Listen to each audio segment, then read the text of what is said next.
Assalamualaikum warahmatullahi wabarakatuh. Perkenalkan, nama saya Intan Rosita, NIM K441951 dari kelas B Pendidikan Sejarah angkatan 2019. Di sini saya akan menjelaskan tentang rencana pelaksanaan pembelajaran atau yang disingkat dengan RPP. Dari RPP tersebut ada beberapa komponen. Komponen yang pertama yaitu identitas. Di sini saya mengambil sekolah di SMA Negeri 6 Surakarta dengan mata pelajaran yaitu Sejarah Indonesia kelas 12 semester ganjil tahun ajaran 2021-2022. Materi pokoknya yaitu perkembangan kehidupan politik dan ekonomi bangsa Indonesia pada masa awal kemerdekaan sampai masa demokrasi liberal. Alokasi waktunya yaitu 2 kali pertemuan. Komponen selanjutnya yaitu kompetensi inti. Di sini saya mengambil dari silabus bagian kelas 12, ada K1 sampai dengan K4. Dan selanjutnya yaitu komponen dasar dan indikator pencapaian kompetensi. KD-nya saya mengambil 3.3 dan 4.3.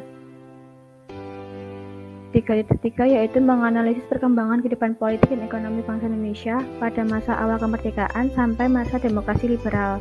Sedangkan 4.3 merekonstruksi perkembangan kehidupan politik dan ekonomi bangsa Indonesia pada masa awal kemerdekaan sampai masa demokrasi liberal dan menyajikannya dalam bentuk laporan tertulis.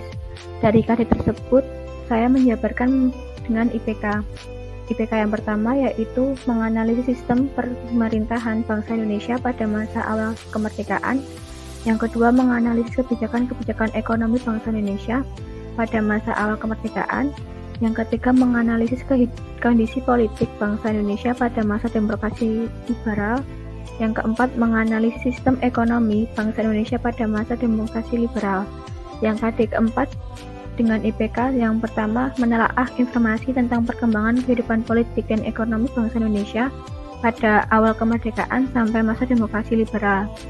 Yang kedua, menyajikan hasil rekonstruksi tentang perkembangan kehidupan politik dan ekonomi bangsa Indonesia pada masa awal kemerdekaan sampai dengan masa demokrasi liberal dalam bentuk laporan tertulis. Komponen selanjutnya yaitu tujuan pembelajaran. Di sini saya menggunakan model pembelajaran discovery learning, di mana peserta didik menggali informasi dan data dari berbagai sumber, berdiskusi dalam memecahkan masalah dan menyajikan informasi tentang perkembangan kehidupan politik dan ekonomi bangsa Indonesia pada masa awal kemerdekaan sampai masa demokrasi liberal. Peserta didik diharapkan dapat menyajikan hasil rekonstruksi tentang perkembangan kehidupan politik dan ekonomi bangsa Indonesia pada masa awal kemerdekaan sampai masa demokrasi liberal dalam bentuk laporan tertulis dengan pengembangan nilai karakter, kreativitas, kemandirian, kerjasama, dan kejujuran.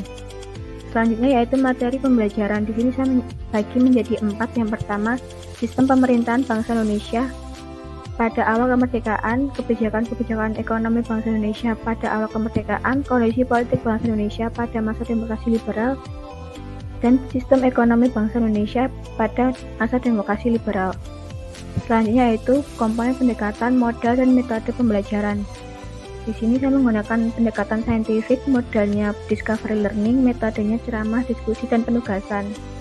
Selanjutnya komponen media pembelajaran dan alat ajar.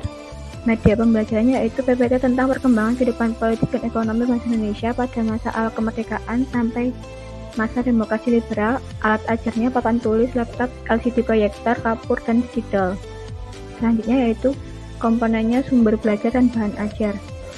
Sumber belajarnya saya gunakan yaitu ada 3. Yang pertama, Sejarah Indonesia kelas 12 Kemendikbud tahun 2018 edisi revisi, Sejarah Nasional Indonesia Jilid 6 Departemen Pendidikan dan Kebudayaan tahun 1993 edisi revisi, dan jurnal Nani Julita Sejarah Perekonomian Indonesia pada masa demokrasi liberal tahun 1956 sampai 1960. Bahan ajarnya yaitu LKS. Komponen selanjutnya yaitu langkah-langkah pembelajaran. Di sini saya membagi menjadi 2 pertemuan. Pada pertemuan pertama ada 3 tahap, yaitu pendahuluan. Yang estimasi waktunya 10 menit. Kegiatan pembelajarannya yaitu guru memberikan salam dan berdoa sebelum pembelajaran dimulai, dilanjutkan dengan mengecek kehadiran peserta didik. Guru melakukan persepsi berupa pertanyaan dengan materi sebelumnya tentang kondisi politik dan ekonomi sebelum Indonesia merdeka.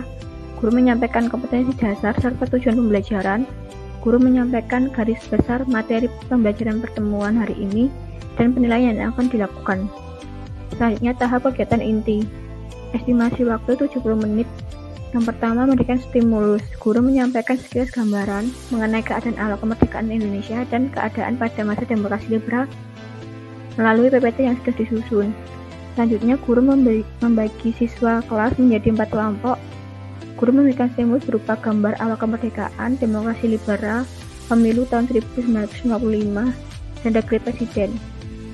Selanjutnya, identifikasi masalah. Setelah mengamati, gambar diidentifikasi hingga dapat memunculkan pertanyaan kritis, seperti bagaimana sistem pemerintahan bangsa Indonesia pada awal kemerdekaan, bagaimana kebijakan-kebijakan ekonomi bangsa Indonesia pada awal kemerdekaan, bagaimana kondisi politik bangsa Indonesia pada masa awal demokrasi liberal, dan yang terakhir sistem ekonomi bangsa Indonesia pada awal demokrasi liberal. Selanjutnya, pengumpulan data. Setiap kelompok mendapatkan fokus materi yang berbeda. Kelompok 1, kondisi politik awal kemerdekaan. Kelompok 2, kondisi bidang ekonomi awal kemerdekaan. Kelompok 3, kondisi bidang politik masa demokrasi liberal. Yang keempat, kondisi bidang ekonomi pada masa demokrasi liberal. Selanjutnya, peserta didik berdiskusi untuk menjawab pertanyaan secara berkelompok sesuai dengan materinya. Peserta didik dengan teliti dalam mencari, mengumpulkan, dan mengolah data dengan menggunakan sumber bacaan yang akurat. Peserta didik menuliskan hasil analisis kelompok dalam bentuk PPT dan laporan tertulis untuk dipresentasikan pada pertemuan selanjutnya. Tahap yang terakhir yaitu penutup. Estimasi waktu 10 menit. Guru memberikan kesempatan peserta didik untuk mereview pembelajaran. Guru memberikan tugas kepada peserta didik untuk melakukan presentasi pada pertemuan selanjutnya dan menutup pembelajaran dengan berdoa dan salam. Pertemuan kedua yaitu ada 3 tahap pendahuluan yang estimasi waktunya 10 menit dan kegiatan pembelajarannya yaitu guru memberi salam dan berdoa sebelum pembelajaran dimulai.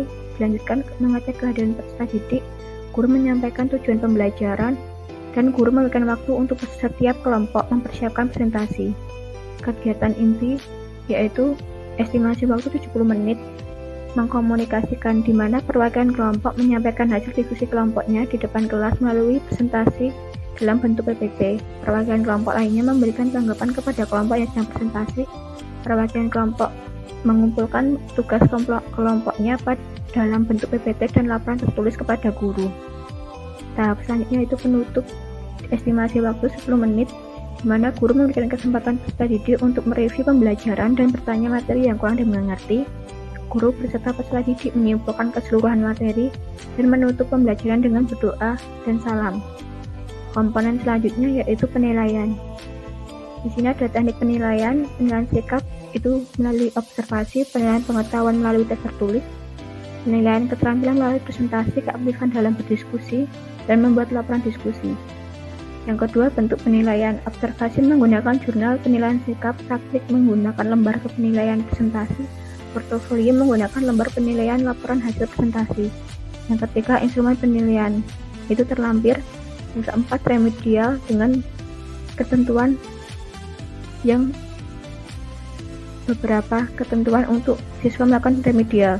Yang terakhir yaitu pengayaan, di mana peserta didik melakukan pengayaan dengan berbagai ketentuan.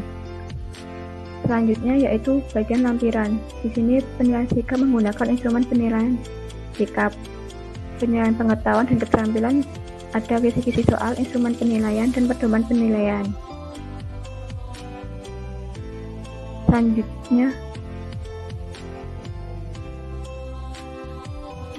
observasi yaitu menggunakan lembar pengamatan observasi diskusi kelompok. Dan yang terakhir yaitu lembar kegiatan peserta didik yaitu menggunakan LKPD yang sudah disediakan oleh guru. Sekian presentasi dari saya, apabila ada salahnya mohon maaf. Wassalamualaikum warahmatullahi wabarakatuh.